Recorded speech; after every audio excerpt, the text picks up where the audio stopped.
નમસ્તે મિત્રો, સ્વાગત છે તમારું કલ્પતરુ એકેડમીના ઓનલાઈન લર્નિંગ પ્લેટફોર્મમાં। સામાજિક વિજ્ઞાનનો પાઠ 8 કુદરતી સંસાધનો, એમના હેતુલક્ષી અને એમસીક્યુ વગેરેના 2 સેશન આપણે પૂરા કરીએ છીએ।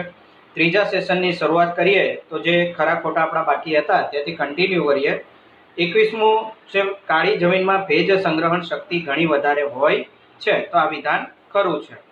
લેટેરાઇટ કે પડખાઉ જમીનનો લાલ રંગ લાલ માટીને કારણે હોય છે તો આ વિધાન ખોટું છે। એમની અંદર જે એલ્યુમિનિયમ, મેગ્નેશિયમ અને ફેરેટ એમના ઘટક તત્વો છે એના કારણે એ લાલ રંગની હોય છે।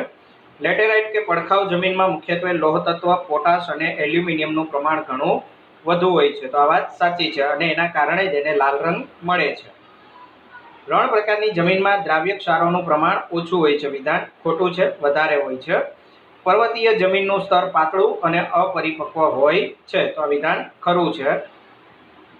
એ પછી દલદલ કે પીટ પ્રકારની જમીન ભેજવાળા વિસ્તારમાં લાવાઈ પદાર્થોના સંચયથી વિકસે છે તો વિધાન ખોટું છે। ત્યાં પ્રાણીજન્ય અને વનસ્પતિજન્ય કચરો તથા પાણીનો ભરાવો થવાને કારણે આ પ્રકારની જમીન વિકસતી હોય છે।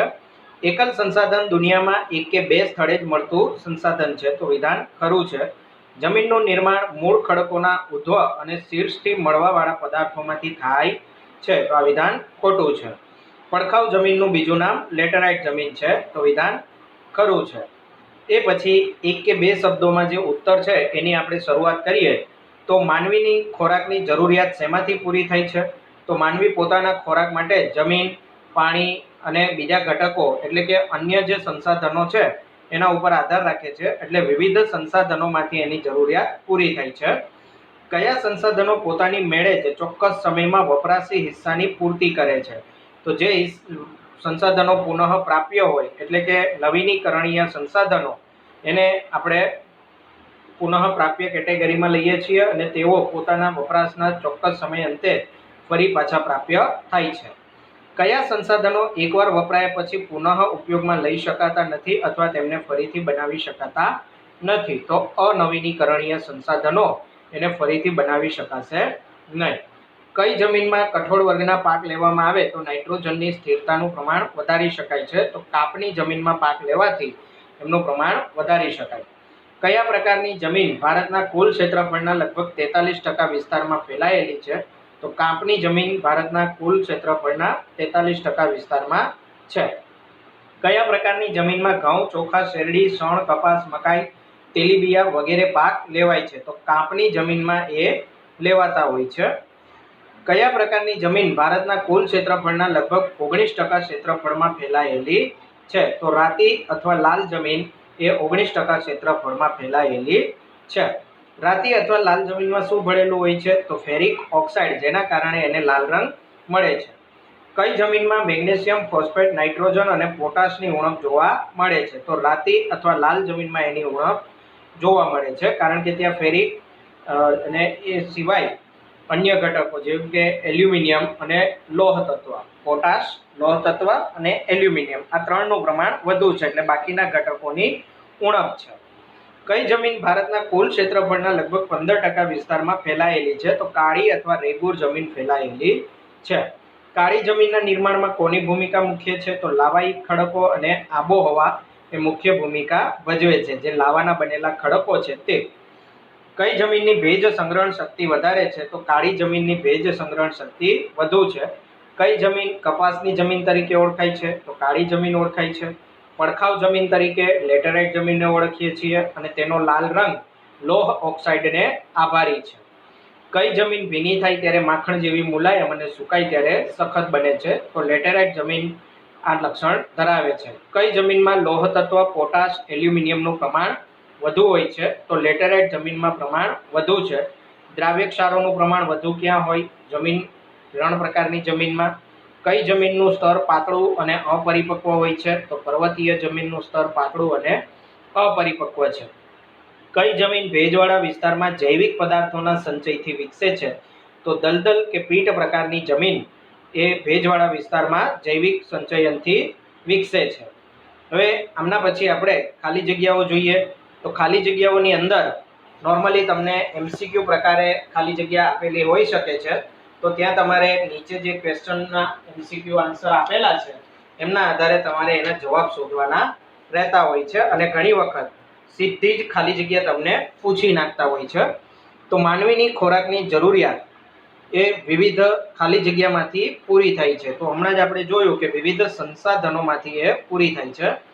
જમીન, મકાન વગેરે એને વ્યક્તિગત સંસાધન તરીકે ઓળખાય છે.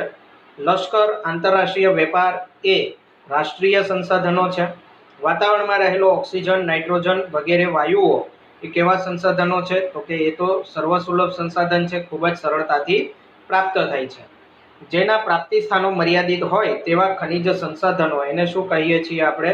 તો વિરલ સંસાધન કહીએ. અને ભાગ્યે જ એક કે બે સ્થળેથી મળી આવતું ખનિજ એને શું કહેવાશે? તો એને એકલ સંસાધન તરીકે ઓળખાય છે.